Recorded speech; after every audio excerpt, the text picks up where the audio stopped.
Hello YouTube, welcome back to From the Deck, and today we have a new video of Yu-Gi-Oh! For the Dummies, episode 2.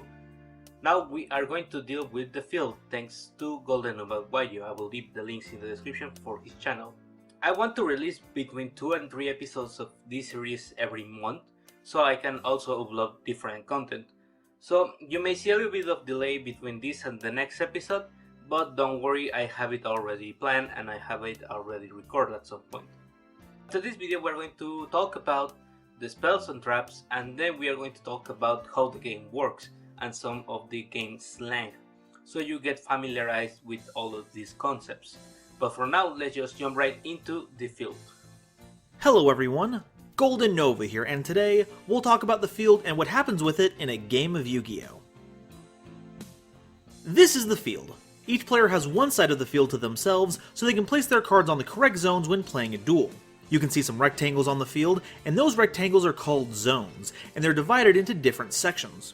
These 12 zones in the center are the monster zones. They're divided into the extra monster zones, or EMZ, which are the 2 in the center, and the main monster zones, which are the ones right below the EMZ, talking about just one side of the field.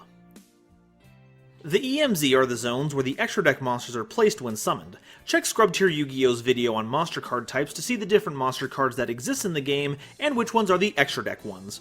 For now, let's say that the most common placed here are link monsters. Each player can only place one monster in a zone and can't have monsters in both zones. The main monster zones are the ones below the EMZ, and here the player can place almost any monster card they can summon, except link monsters. Again, on Scrub Tier Yu-Gi-Oh's video, there's a more in-depth explanation on how these monsters are summoned.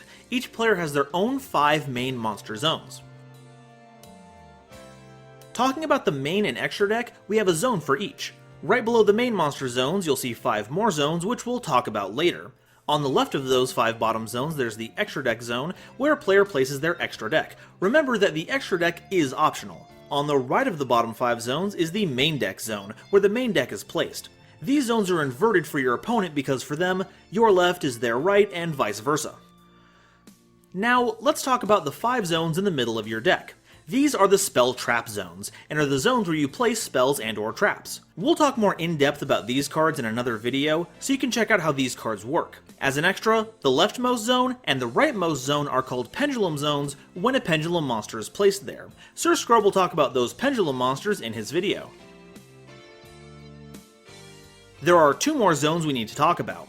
First is the field spell zone, which is located above your extra deck zone. Here is where you can place a field spell so you can use it, and we'll talk more about those in the video about spell and trap cards.